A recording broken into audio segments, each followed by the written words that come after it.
अगर आप ऐसा सोचते हैं कि आखिर इंटरनेट का फ्यूचर क्या होगा, तो इसका आंसर मेटावर्स हो सकता है।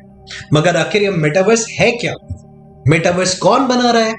अगर आप इसके बारे में और जानना चाहते हैं तो इस वीडियो को लास्ट तक देखें। सबसे पहले अगर आप इस चैनल पर नए हैं तो प्लीज सब्सक्राइब करें और नोटिफिकेशन बेल आइकन को भी दबाएं। आप सोचिए कैसा होगा अगर आप अपने किसी गेम कंसोल पर बैठने और उस गेम को स्क्रीन पर देखने के बजाय अगर आप उस गेम के अंदर एक प्लेयर के रूप में भाग ले सकते हैं। या सोच लीजिए क्या होगा अगर आप कोलकाता में बैठकर मुंबई में रहने वाले अपने किसी फैमिली मेंबर्स के साथ दिल्ली में लोकेटेड किसी रेस्टोरेंट टेबल पर डिनर कर सकते हैं। अगर आप ऐसा सोच रहे हैं कि ये कैसे पॉसिबल है, तो हाँ, आज मेटावर्स एक ऐसी वर्चुअल दुनिया है जहां लोग अपने डिजिटल अवतार के थ्रू बातचीत करते हैं। साथ ही उस वर्चुअल दुनिया में लोग लगभग कुछ भी करने को सक्षम है, जैसे कि खरीदारी के लिए जाना, मीटिंग्स में भाग लेना, अपने दोस्तों के साथ खेलना, एक्सेट्रा एक्सेट्रा। इस वर्चुअल यूनिवर्स को स्मार्टफोन या कंप्यूटर जैसे अपैरेटस से एक्सेस किया जा सकता है।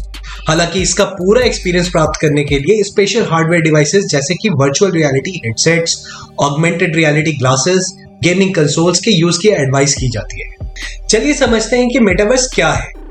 आप इसे एक स्टेज, एनवायरनमेंट, इकोसिस्टम, वर्चुअल दुनिया या एक वर्चुअल ब्रह्मांड भी कह सकते हैं। साथ ही हम इसे फ्यूचरिस्टिक वर्चुअल यूनिवर्स भी कहते हैं। इसे थोड़ा इलेबरेट करें तो मेटावर्स एक फ्यूचर की डिजिटल दुनिया है जहां लोगों को अपने डिजिटल अवतार के थ्रू वर्चुअली तैयार किए गए दुनिया में सब तरह के काम करने का मौका मिलता है। तो अगला सवाल आपके दिमाग में होगा कि मेटावर्स नाम का मीनिंग क्या होता है? मेटावर्स मेटा और यूनिवर्स शब्दों का मेल होता है। या मेटा का मीनिंग होता है परे। तो जैसा कि हम जानते हैं, मेटावर्स एक ऐसा यूनिवर्स है जो खुद ब्रह्मांड से परे है। यह एक वर्चुअल दायरे में मौजूद होता है, लेकिन यह बिल्कुल वास्तविकता या रियलिटी जैसा ही लगता है। अगला क्वेश्चन ये हो सकता है कि आखिर ये मेटावर्स का थॉट आया कहां से? मेटावर्स शब्द का पहली बार यूज ईयर 1992 के एक साइफाई नोवेल स्नो क्रैश में नील स्टीफेंसन द्वारा किया गया था। यह नोवेल एक डिस्टोपियन दुनिया पर बेस्ड थी जहां सरकारों ने प्राइवेट कॉर्पोरेशंस को सत्ता सौंप दी थी और साथ ही में उसमें मॉडर्न वर्ल्ड के कई करंट एस्पेक्ट्स जैसे कि वर्चुअल रियलिटी, डिजिटल करेंसी के भी रेफरेंस मौजूद है। इसके अलावा बाकी कई फिल्मों ने भी इस कॉन्सेप्ट को एक्सप्लोर किया है, जैसे कि the Matrix, Ready Player One, the Tron Legacy etcetera. अब यह भी जानना जरूरी है कि अचानक मेटावर्स खबरों में कैसे आ गया। आज मेटावर्स इतनी ज्यादा खबरों में इसलिए बना हुआ है क्योंकि इससे रिलेटेड टेक्नोलॉजी में इन्वेस्ट करने वाले कई कंपनियां मार्केट में आती जा रही हैं।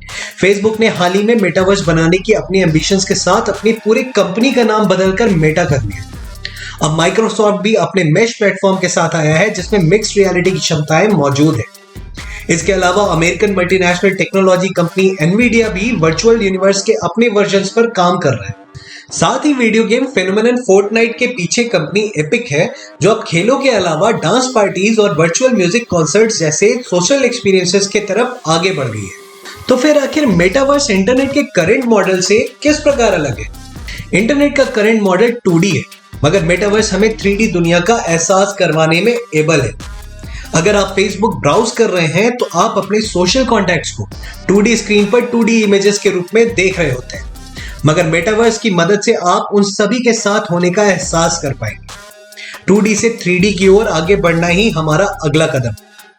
तो मेटावर्स इंटरनेट को 3D में रेंडर किया गया है और इसकी मदद से इंटरनेट में एक नई लाइफ लाई गई है। तो आप लोग ये भी जानने को अब इच्छुक होंगे कि आखिर मेटावर्स की करंट स्टेट क्या है। सबसे पहले गेमिंग में जानते हैं, जहां पे इसका सबसे ज्यादा एप्लीकेशन किया गया है। अब तक कई गेमिंग प्लेटफॉर्म्स ने मेटावर्स कॉन्सेप्ट का सक्सेसफुली उपयोग किया है। फॉर एग्जाम्पल, फोर्टनाइट के प्रोड्यूसर एपिक गेम्स ने हाल ही में अपने गेम में पॉप सिंगर एरियाना ग्रांडे द्वारा एक म्यूजिक कॉन्सर्ट को ऑर्गेनाइज करवा दिया था। दूसरी तरफ क्रिप्टो करेंसी भी है, जो वर्चुअल ब्रह्मांड का एक और पहलू है जिसे सक्सेसफुली महसूस किया गया है। और यह नए मेटावर्स वर्ल्ड ऑर्डर का हिस्सा होगा जहां आपको क्रिप्टो के बदले सभी सर्विसेज की पेशकश की जाएगी। आने वाले टाइम में जल्दी ही आपको कई कंपनीज के इस फील्ड में उतरने की न्यूज मिलती रहेगी और साथ में इसके यूजर्स के कई प्रोपोजिशंस भी डेवलप होंगे। देखते ही देखते ये हमारी रोजमर्रा की जिंदगी का हिस्सा होगा, जबकि एक्चुअली में ये टाइम ट्रेवल के विजन का एक पहला स्वरूप। मैं उम्मीद करता हूं कि आपको ये वीडियो पसंद आई होगी और आप इसे ज्यादा से ज्यादा लोगों के बीच में शेयर करेंगे और लाइक भी करेंगे। जय हिंद।